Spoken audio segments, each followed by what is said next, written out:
Oh man, welcome. You are locked on to the NBA. My name is Nick Angstead, media member and coordinator for the Locked On Podcast Network, host of Locked On Mavericks, and joining me, one of the most excited, happy people I've seen. There's nobody happier. Adam Mares, host of Locked On Nuggets from DNVR. Adam, what you got for me? Man, I'm telling you, there's not 5 people in the world happier than I am right now. I got to watch my Nuggets win. I got to watch my guy Nikola Jokic step up in the clutch and come through. And I watched the Lakers lose, not just lose, but get ran off the court by a very talented Phoenix Suns team. I'm feeling great, man. I'm feeling great. This is interesting too. A lot of interesting things to get to in this one. So much stuff to get to. Today's episode is brought to you by Michelob Ultra at only 2.6 carbs, 95 calories. It's only worth it if you enjoy it. Stay tuned for the Ultra Moment segment coming up, which I think is going to be pretty easy to guess, coming up later in the episode. All right, today we will break down the Lakers-Suns closeout game. It turned out Game 6 for the Suns, and 2 closeout games. The Denver Nuggets, Portland Trailblazers closeout Game 6 as well. And then we're going to do our power rankings. We got best first-round performances by a player. I have 5, and I'm 100% sure Adam will disagree with some of these. So we'll get into it. Let's start with the Lakers. I mean, going into it, Portland was up 3. How many times did this series just completely turn its head? And it's happened so many times in this first-round series, or this first round, where like the Mavericks are up 2-0, and then the Clippers win the next 2, and everyone's like, oh, the Clippers are going to win. And then now it's like the Mavericks win Game 6. Lakers, it's the same way. The Lakers go down.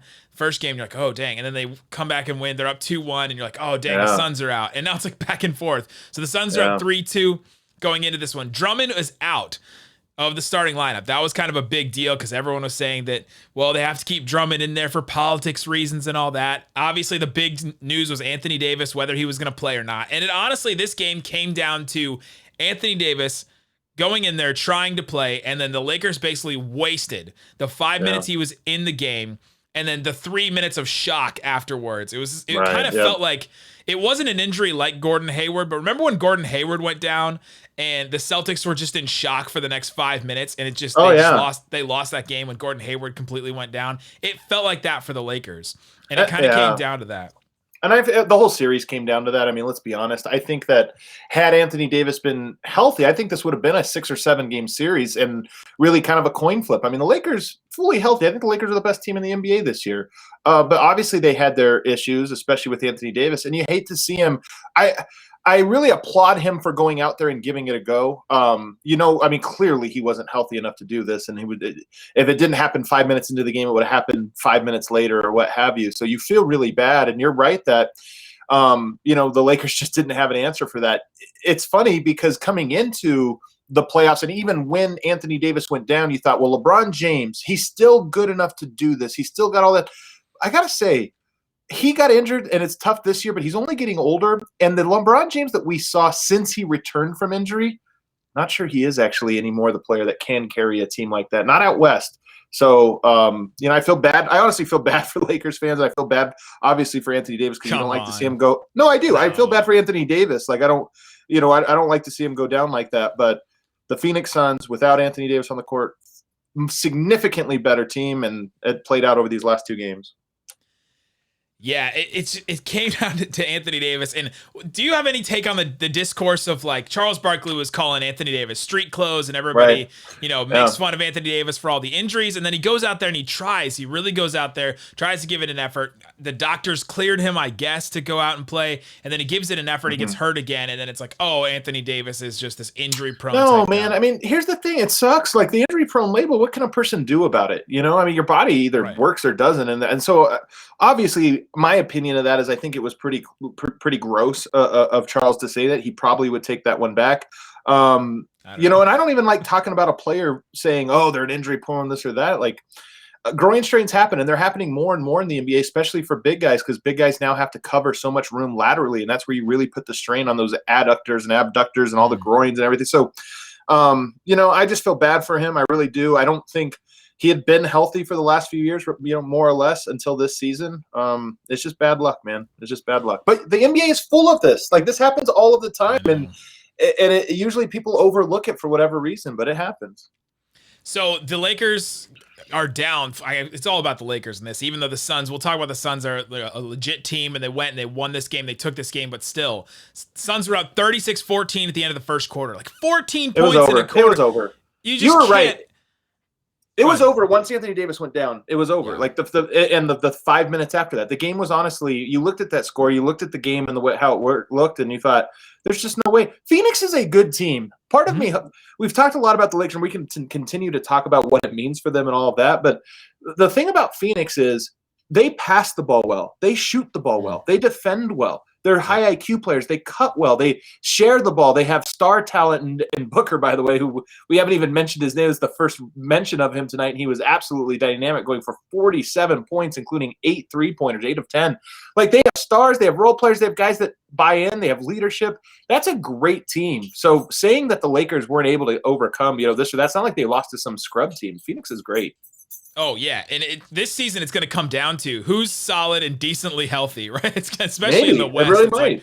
It's like, unless you have the star player like Luka, Jokic, then the Nets guys, obviously, like, unless you have that guy that can just completely take you over the top, you have to just be solid and healthy, right? That's what it came down to for the Suns and the Jazz so far.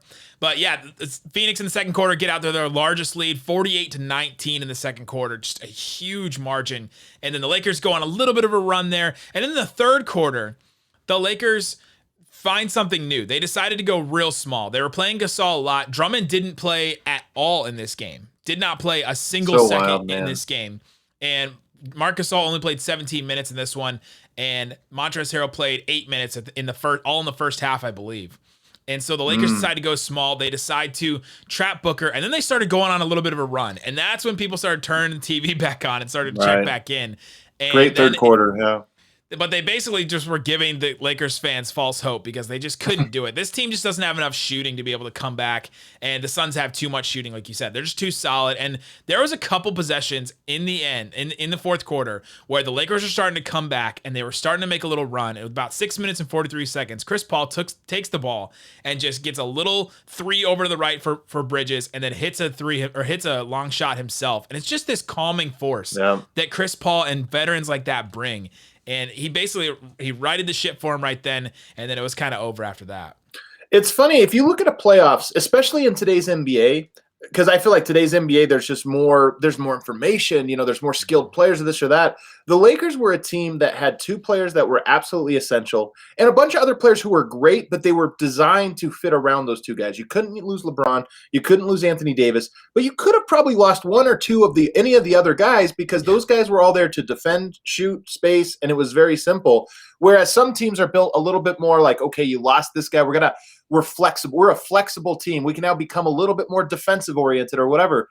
And that's just the Lakers weren't able to do that. So you're right. You talked about, you look at the stat sheet tonight, you see LeBron with 41 points, 26 field goal attempts. The next closest was Schroeder with 41 minutes, 26 field goal attempts, 14 field goal attempts for Schroeder. It was the second most. Like, who else did you really expect to step up tonight? That's the thing. If Anthony Davis goes down, who was it that was going to help you overcome a great team like the Phoenix Suns? They didn't have it.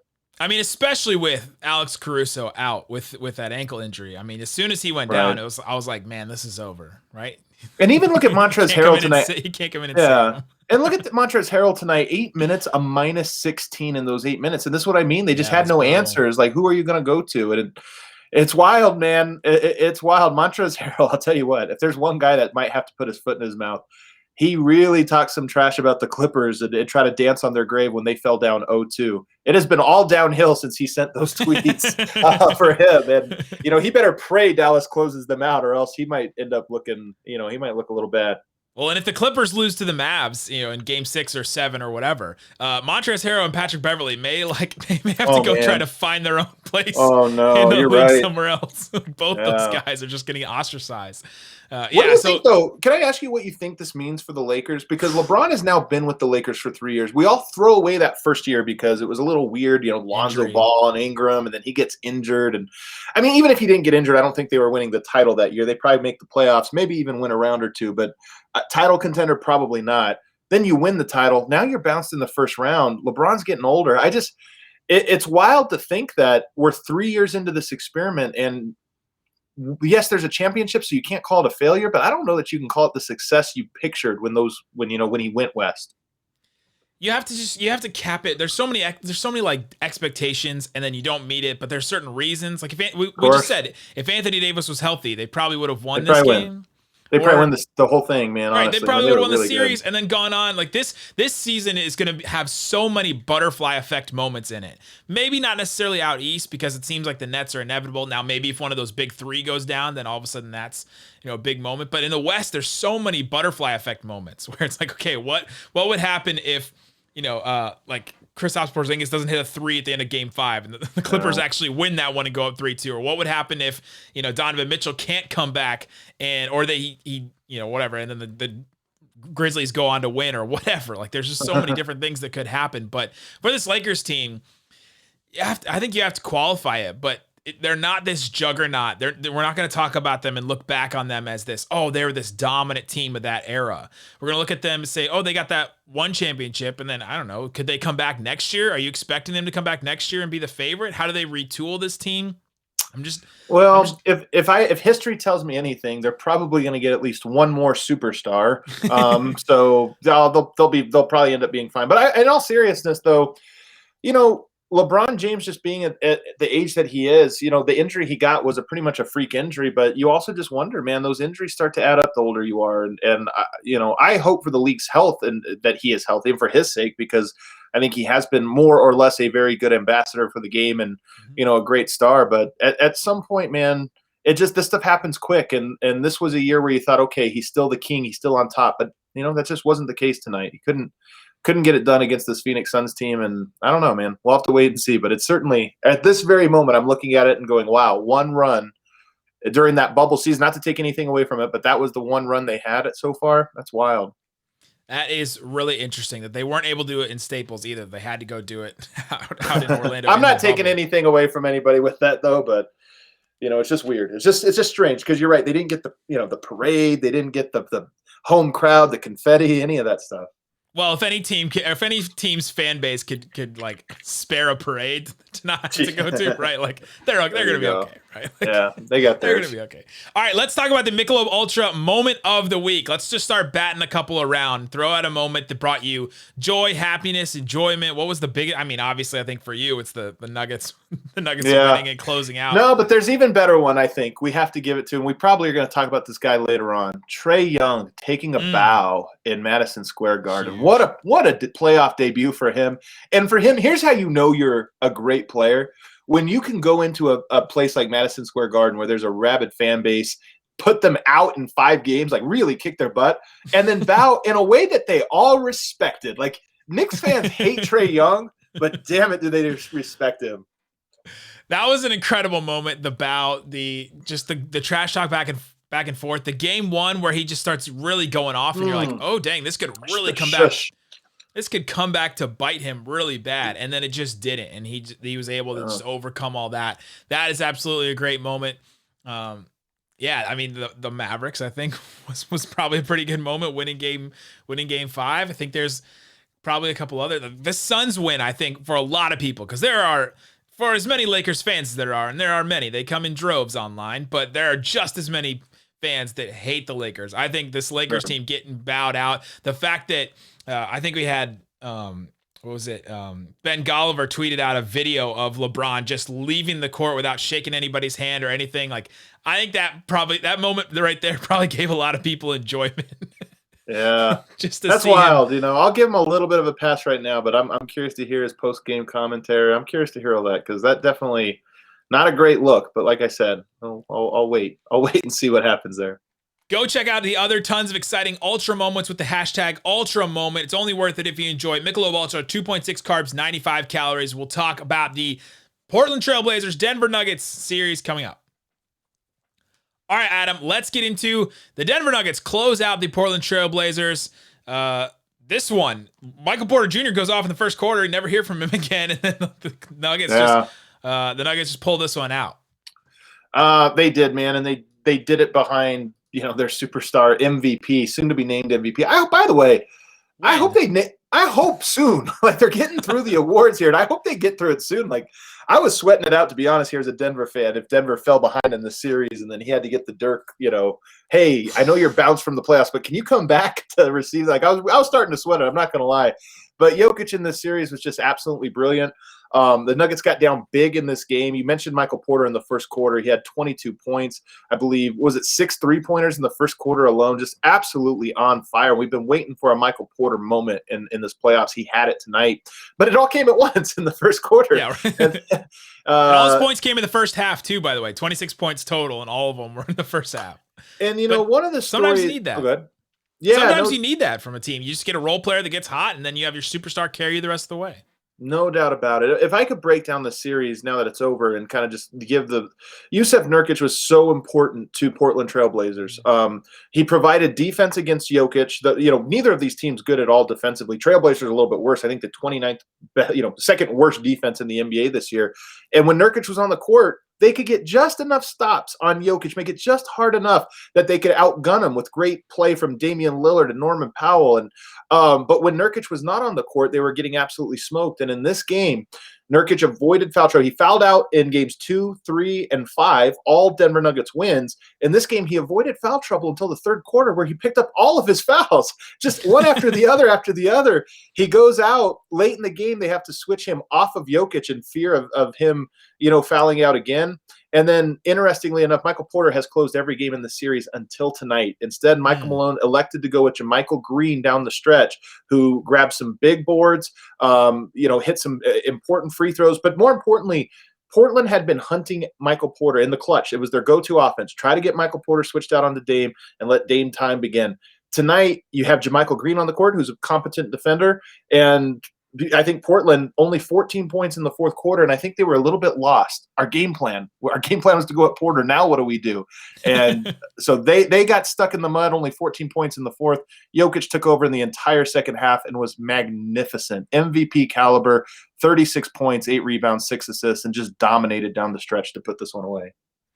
What is it about Jokic that he can just take over and do anything? Because I was watching some of this game, and just he gets a pick in, and he rolls down the court and gets like a dunk or whatever a dunk is for Jokic, like a lay-in. He can pick and roll, he can pick and pop, he can hit the three, he's obviously one of the best passers in the NBA. Like there's nothing a big man can do that he can't do, and then there's nothing a guard can do that he can't do. Right? Like there's just so many things. He checks all the boxes. Yeah. And I think even more importantly, he's so malleable. And this is the thing about him that I think most fans or casual fans or people that just don't follow that closely, and maybe you watch him once and you're like, okay, I don't know what was so impressive. But what's so impressive about him is that he really can do whatever it is that is needed. So if you need him to post up, he's a great post-up player. You're going to play him one-on-one. He's going to score. You're going to double him in the post. He's going to pass. You need him to go out on the perimeter. He's going to shoot threes. He's going to cut.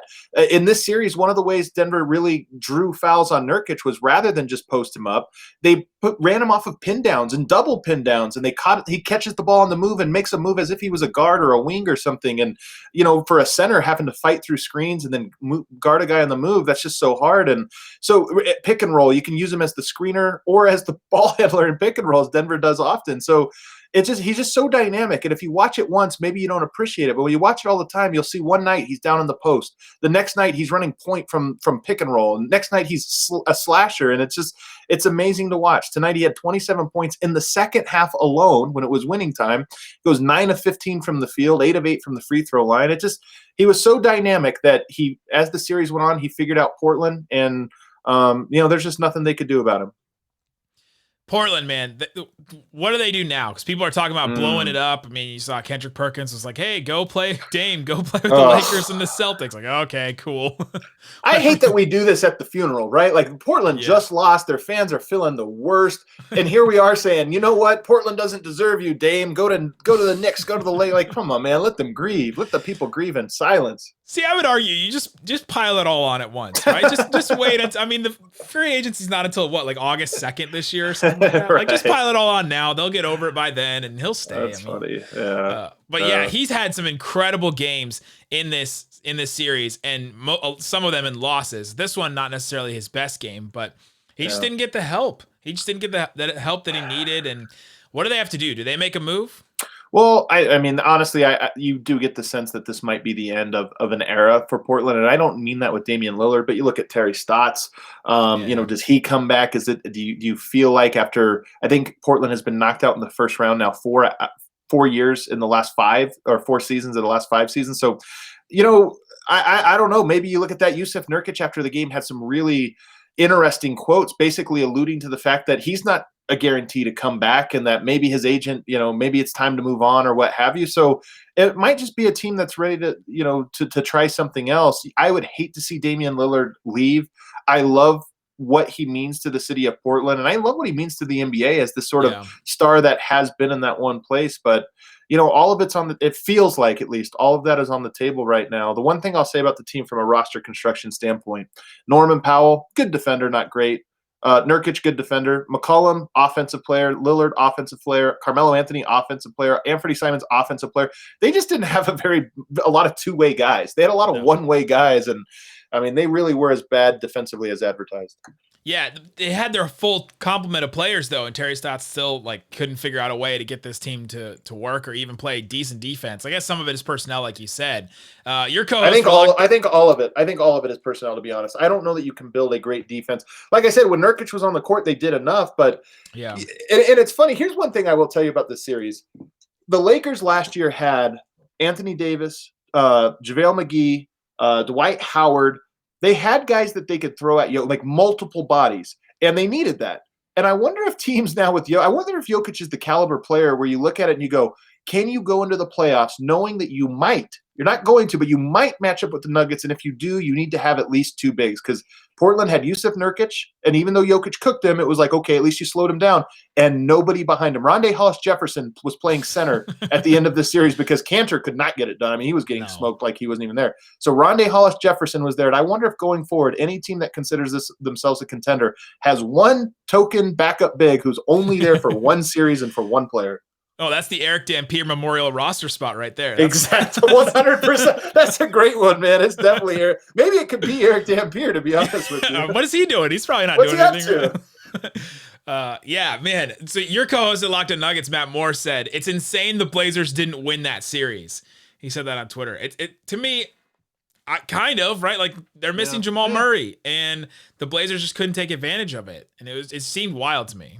The Nuggets had the best player in this series, and I don't think it was particularly close. And Damian Lillard had himself some incredible moments. And I'm not trying to take away from it, but Lillard impacted the game primarily as a scorer, and primarily his two biggest games in the series were Game 2 and Game 5, both of which were sort of no hopers. Denver's up double digits, and he comes out and just drains 10 straight threes. Impressive as it is, but it was almost more desperation scoring. And if you look at it, this is going to blow your mind. Damian Lillard, he was scorching hot in the series. He had averaged 34 points per game. Jokic averaged 33.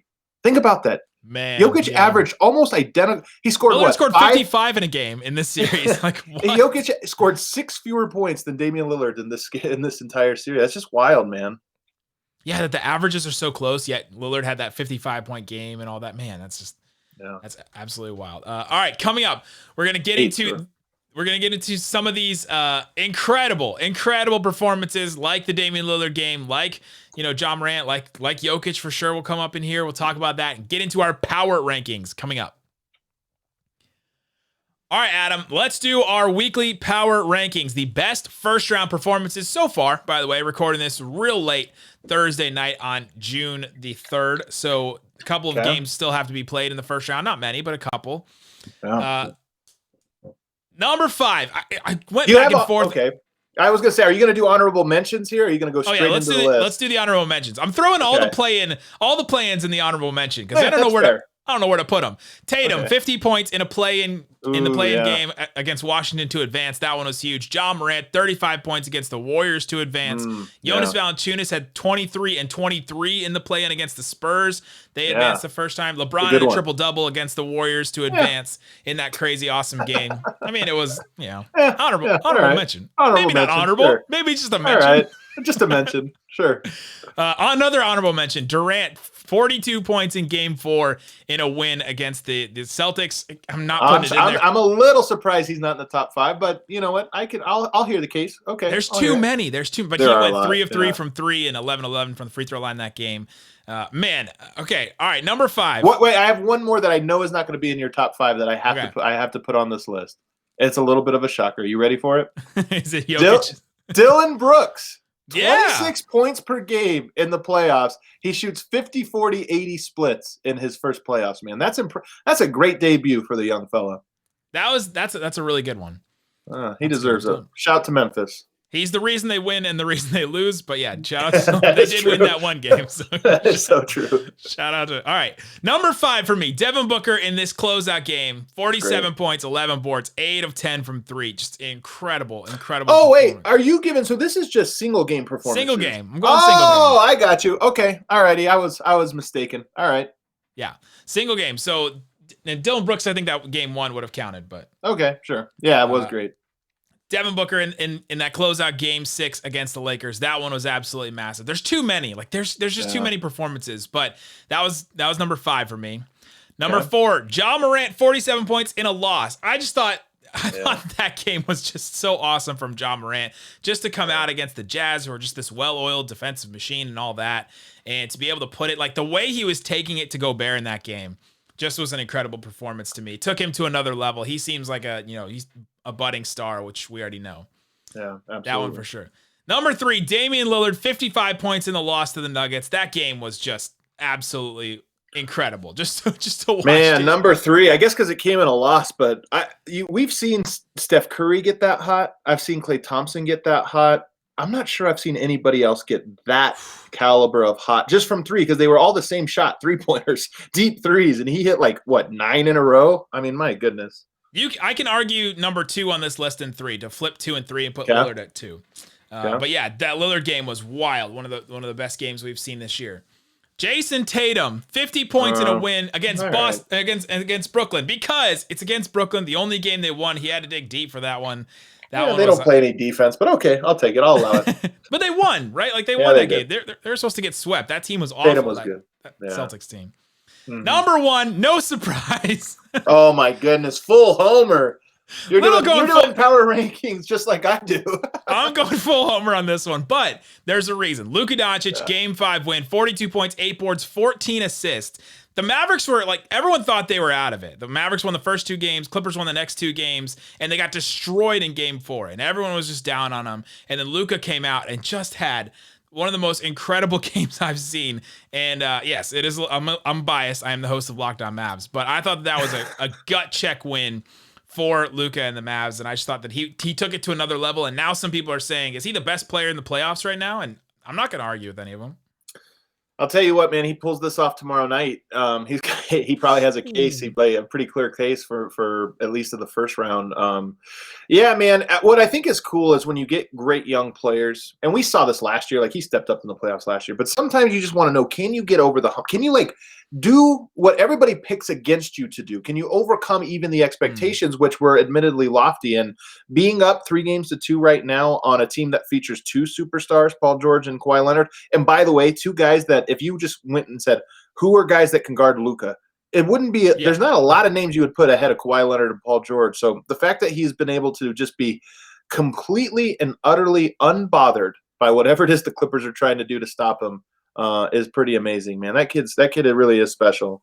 And he got no help from anyone else. Like Hardaway Jr. had 20 points in that game, but I think he shot 30% from the field. It was no one else had double digits in that game at all for him. So it was just almost him and no one else. So yeah, there's my list. Which ones did I miss? The Trae Young, I think the Bow game was probably, but I don't know if that was. Oh man, I would definitely give it to Trae Young. I mean, he gets maybe the numbers at the end of the day weren't high enough to match some of these other ones, but I'll tell you what, he gets the style points that put him over. The style points for where it happened, both Game 1 and Game 5, both being in Madison Square Garden, and just anytime you can go in and think about the atmosphere we saw at Madison Square Garden, because it's this sort of coming out party for everybody from this pandemic, and there was so much energy in the building, and they did such a great job of booing him and talking trash. And what did it do? It fueled him. It absolutely fueled him. So he probably would have cracked He probably would have cracked my list. And Probably game one. And the fact that there's all this pent up, like you said, coming back from the pandemic, the first time everyone together. Also, the Knicks haven't been good for a long time, like a real long time. So there's all that pent up Knicks rage. And there's a video circulating online with a man in a Spider-Man costume interviewing some New Yorkers. And man, it was there was some pent up rage there from New Yorkers. I could not stop laughing the whole time I watched that video. I don't think Jokic had a single game that ends up cracking it. But here, the game 2 was one I was going to put in. I mean, honestly, all of them. I think if you look at his, if you go through, he averaged, I think, he had 36, 38, 36, 34, 32. So like he was right at the same spot every single night. He kind of gave you the same thing. But let me give you his final numbers, okay? 33 points per game. That's the third best number in the playoffs, behind Lillard at 34, Doncic at 35. Here are his shooting splits: 53, 43, 92. He went 50, 40, 90 in the first round on 33, 10, and 5. That's just absurd, man. That's absolutely absurd. And here, just to set the stage again, I don't know if there was a single game that it's like his average was all great, and every game other than one was great. But I want to set the stage because I don't think everybody understands this. Damian Lillard and CJ McCollum, one of the best backcourt duos in all of the NBA. The Nuggets were without Jamal Murray. They were without Will Barton. That's your starting point guard and your starting shooting guard. Monte Morris had just come back from injury, played great. They were without PJ Dozier. That's your backup shooting guard. Their rotation in this series was Facu Campazzo, who is a 5'7" rookie. He was the starting point guard tonight against Damian Lillard, and it was for every game in the series. Then Austin Rivers, who the team signed right before the playoffs began. They signed Austin Rivers, and he played great in this series. And then their backup was a guy named Marcus Howard. What do you know about Marcus Howard off the top of your head, Nick? Isn't his first name spelled with a K too? It's like it is spelled with a K, so you got one fact right. But he, like Facu, is 5'9", and he's a rookie, a 5'9" rookie on a two-way deal. He played meaningful minutes every single game of the series. When I say meaningful minutes, like 15 minutes per game for the Denver Nuggets tonight. That was their backcourt rotation. Absolutely phenomenal that the Nuggets were able to get this done. And Jokic, 50, 40, 90 on 33 points per game. Just insane. Absolutely insane. There's so much more we can get to, but go listen to Locked On Nuggets, go listen to Locked On Mavs, go listen to Locked On Lakers. I'm sure the Cam brothers are having a good time right now trying to dissect that. Go listen to Brendan Clean, Locked On Suns, all that. Guys, thanks so much for listening to Locked On NBA. Boom. Man, that was fun.